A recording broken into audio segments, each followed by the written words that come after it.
Hello everyone.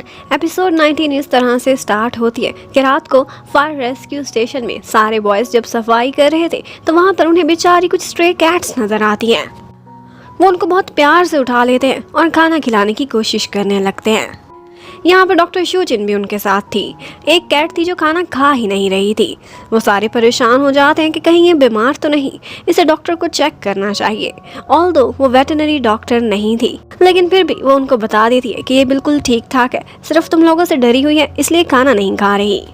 यहाँ पर कुछ बॉयज शूजिन को कहते हैं कि आप इस कैट को अपनी पेट क्यों नहीं बना देती, आपका तो बड़ा सा घर होगा, आप अमीर फैमिली से हैं। लेकिन उनको क्या पता था कि इतने बड़े से घर वाले लोगों के दिल बहुत छोटे छोटे हैं। वो कहती है एक्चुअली मैं इस बात से भी डरती हूँ कि मेरा दिल बहुत छोटा है। कैट्स की लाइफ बहुत शॉर्ट होती है और वैसे भी मुझे इतना ओवर टाइम करना पड़ता है। मैंने अगर किसी पेट को रखा तो वो बहुत लोनली हो जाएगा। अब इतने में यहाँ पर सॉन्ग भी आ जाता है और उनकी बातें सुन रहा था। वो लोग उससे मैंग के बारे में पूछते हैं जो कि उसका डॉग था, तो वो कहता है कि मैं जल्द ही उसे देने वाला हूँ। ये सुनते ही शूजिन उससे कहती है कि लगता है जो भी तुम्हारे इर्द गिर्द हैं तुम्हारी उनके लिए कोई भी फीलिंग्स नहीं है। उसका इशारा अपनी तरफ भी था और सॉन्ग उसका टॉन्ट अच्छे से समझ जाता है और वहाँ से उठकर चला जाता है। जबकि उधर हमें यजी को दिखाते हैं। वो ओवर टाइम करते करते बहुत थक गई थी। हाई हील्स की वजह से उसको अपने पैरों में भी दर्द हो रही थी। इतने में वो देखती है तो उसका बॉस मिस्टर वो उसके सर पर खड़ा हुआ था। वो हमेशा उसका बहुत ज्यादा ख्याल रखने की कोशिश करता था, शायद चन की वजह से, लेकिन उसका इतना क्लोज होना और उसको स्पेशल ट्रीटमेंट देना यजी को बिल्कुल भी अच्छा नहीं लगता था।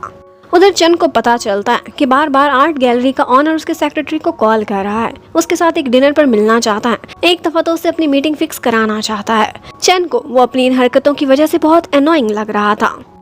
उधर यजी ने नोटिस किया था कि काफी दिनों से चन बार पर नहीं आया था और वो ये भी देखती है कि श्याओ नहीं आता तो चन भी उससे मिलने के लिए नहीं आता।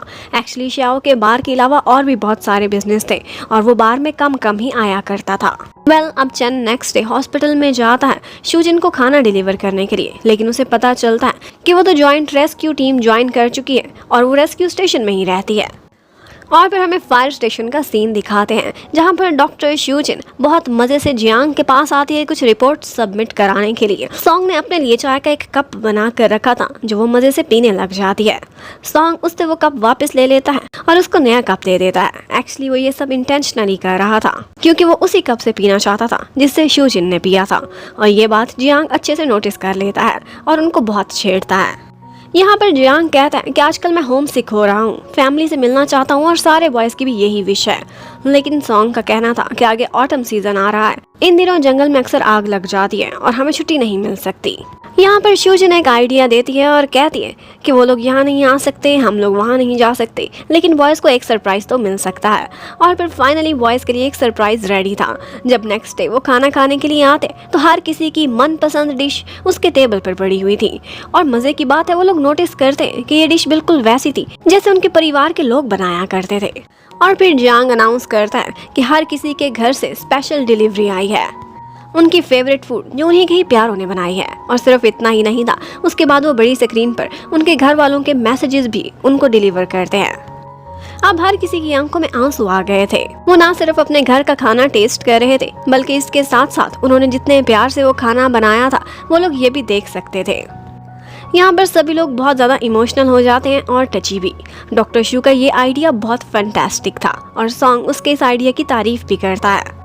शूजिन कहती है कि तुम तो ऐसे रिएक्ट कर रहे हो कि जैसे मैं कोई बहुत कोल्ड हार्टेड पर्सन हूँ।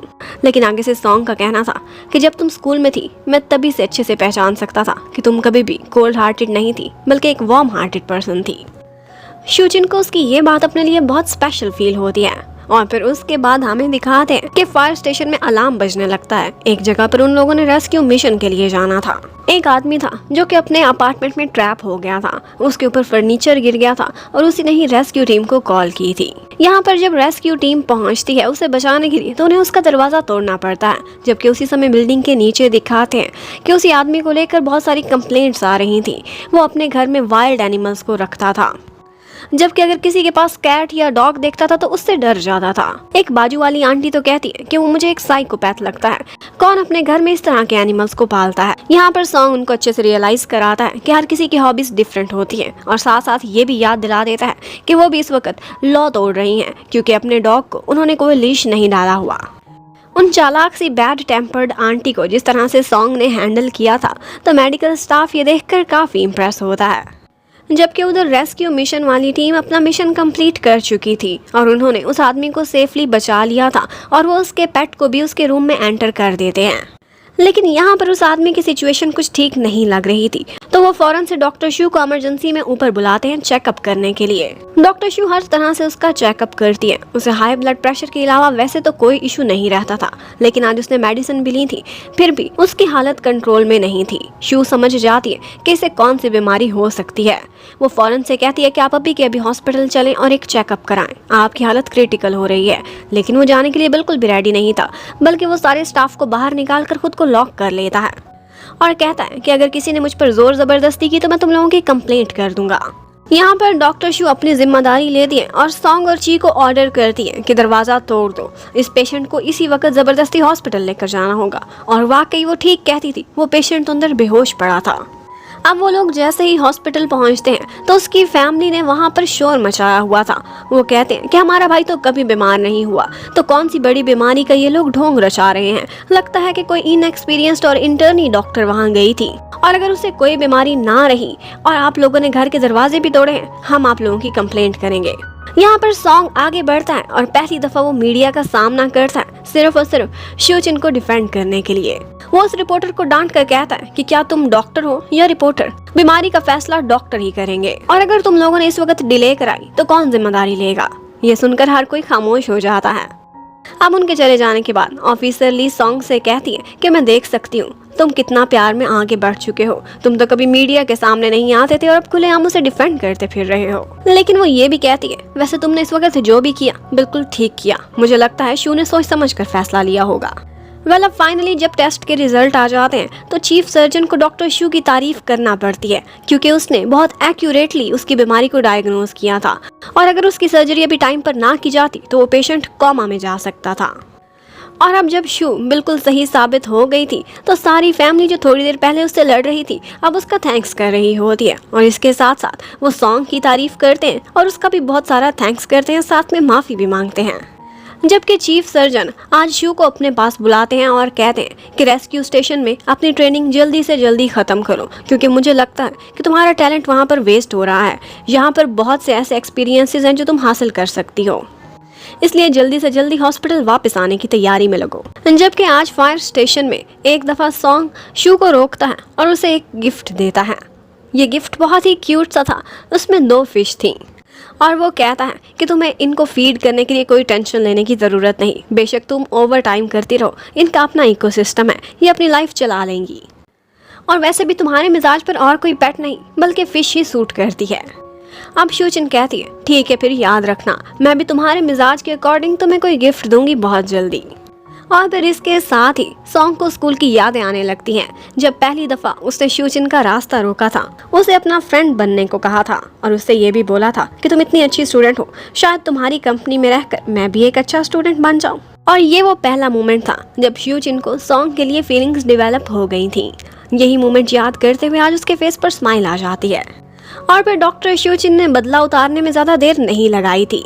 अब वो भी बदले में उसे टर्टल का गिफ्ट देती है और कहती है, ये तुम्हारी पर्सनैलिटी को बहुत सूट करता है और मैं विश करती हूँ कि तुम्हारी भी इसके मुकाबले में ही लंबी लाइफ हो। अब सॉन्ग सोचता है कि मैंने तो इतना क्यूट सा गिफ्ट उसे दिया था, जबकि बदले में उसने सिर्फ मुझ पर टॉन्ट किया है। अब वो भी उसे तंग करने के लिए एक फोटो भेजता है जिसमें उसने अपने डॉग मैंग के सामने उसी टर्टल को रखा हुआ था और कहा था, थैंक यू मेरे डॉग की फूड के लिए। अब बस शूचिन मैसेज में चिल्लाती रह जाती है और उसके बाद सॉन्ग कोई भी रिप्लाई नहीं करता।